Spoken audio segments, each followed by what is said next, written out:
नमस्कार मित्रांनो, मी सचिन पवार तुमचं पुन्हा एकदा स्वागत करतोय आपल्या हक्काचे विश्वसनीय मराठी माहिती चॅनल शासन मराठीवर। मित्रांनो, दिव्यांग बांधवांसाठी आपण अतिशय महत्त्वाची माहिती या व्हिडिओच्या माध्यमातून पाहणार आहोत।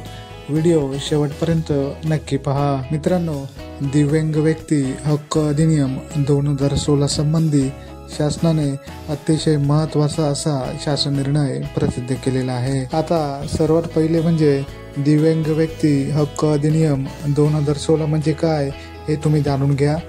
हा एक भारतीय कायदा आहे जो 1995च्या जुन्या कायद्याची जागा घेतो। या कायद्याचा उद्देश दिव्यांग व्यक्तींचा सन्मान राखणे, त्यांच्यासोबत होणारा भेदभाव रोखणे आणि त्यांना समान संधी, संरक्षण तसेच पूर्ण सहभाग सुनिश्चित करणे असा या कायद्याचा महत्त्वाचा उद्देश आहे। या कायद्यामध्ये 21 प्रकारच्या दिव्यांगांचा समावेश आहे आणि सरकारी नोकऱ्यांमध्ये किमान 4% आरक्षण देण्याची तरतूद आहे। हा कायदा 1995च्या अपंग व्यक्ती कायद्याची जागा घेतो आणि तो भारताला संयुक्त राष्ट्राच्या दिव्यांग व्यक्तींच्या हक्कांवरील अधिवेशनाच्या जबाबदाऱ्या पूर्ण करण्यास मदत करतो आणि या कायद्याचे उल्लंघन करणाऱ्यांवर कारवाईची तरतूद आहे, ज्यामुळे दिव्यांग व्यक्तींचा अपमान किंवा छल करता येत नाही। आणि याबाबतच शासनाने अतिशय महत्त्वाचा GR जारी केलेला आहे। चला तर आपण GR पाहूया। तुम्ही पाहू शकता मित्रांनो, शासकीय, निमशासकीय, स्थानिक स्वराज्य संस्था, महामंडळे, स्वायत्त संस्था इत्यादींच्या सेवेदरम्यान दिव्यांगत्व प्राप्त झालेल्या कर्मचाऱ्यांसाठी अधिसंख्य पद निर्माण करण्यासाठीच्या मार्गदर्शक सूचना, महाराष्ट्र शासन दिव्यांग कल्याण विभाग। आणि मित्रांनो, तुम्ही तारीख सुद्धा पाहू शकता, दिनांक 30 ऑक्टोबर 2025 रोजी हा GR जारी करण्यात आलेला आहे। दिव्यांग व्यक्तींचे हक्क अधिनियम 2016 कलम 20। दिव्यांग बांधवांनो, व्यवस्थित माहिती समजून घ्या। तुमचे हक्क व अधिकार काय आहेत ही सर्व माहिती तुम्हाला माहीत असणे आवश्यक आहे, जेणेकरून तुम्हाला भविष्यात कोणत्याही प्रकारचे समस्या किंवा प्रॉब्लेम येणार नाही। पुढे पाहूयात आपण प्रस्तावना। दिव्यांग व्यक्ती हक्क अधिनियम 2016 हा हक्क आधारित अधिनियम आहे। हा अधिनियम दिव्यांग व्यक्तींना समान संधी प्रदान करणे, भेदभावरहित वागणूक देण्यास कटिबद्ध आहे आणि समाजात त्यांचा सर्वसमावेशक विकास व्हावा यासाठी कायदेशीर आधार उपलब्ध करून देतो। पहा दिव्यांग बांधवांनो, इथे महत्त्वाचा मुद्दा आहे, व्यवस्थित माहिती समजून घ्या। दिव्यांग व्यक्ती हक्क अधिनियम 2016 कलम 20 अन्वये रोजगारातील दिव्यांग व्यक्तींविषयी भेदभाव न करण्यासंदर्भात आहे। तसेच कलम 20(2) अन्वये प्रत्येक शासकीय आस्थापनाने दिव्यांग कर्मचाऱ्यांना पर्याप्त सुविधा तसेच अडथळामुक्त आणि अनुकूल वातावरण उपलब्ध करून द्यावे असे नमूद केले आहे।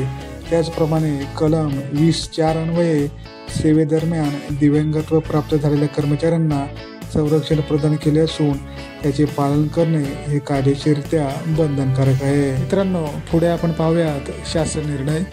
दिव्यांग व्यक्ती हक्क अधिनियम 2016 मधील कलम 20(4) चा उद्देश शासकीय, निमशासकीय, स्थानिक स्वराज्य संस्था, महामंडळे, स्वायत्त संस्था इत्यादींच्या सेवेदरम्यान दिव्यांगत्व प्राप्त झालेल्या कर्मचाऱ्यांना सन्मान आणि नोकरीची सुरक्षितता प्राप्त करून देणे असा आहे। या कलमान्वये सेवेदरम्यान दिव्यांगत्व प्राप्त झालेल्या कर्मचाऱ्याला, आता इथे महत्त्वाचा मुद्दा आहे, व्यवस्थित माहिती समजून घ्या दिव्यांग बांधवांनो। तर अ मध्ये पहा, फक्त दिव्यांगत्व प्राप्त झाले म्हणून सेवेतून काढता येणार नाही किंवा त्याच्या पदाचा दर्जा कमी करता येणार नाही। व्यवस्थितपणे माहिती समजून घ्या मित्रांनो, अतिशय महत्त्वाची माहिती आपण या शासन निर्णयाद्वारे पाहत आहोत। पुढे पहा मित्रांनो, जर कर्मचारी सध्याच्या पदासाठी आवश्यक पात्रता प्राप्त करण्यास असमर्थ असेल तर त्याला समान वेतन श्रेणी आणि लाभांसह दुसऱ्या पदावर पदस्थापना करणे आवश्यक राहील।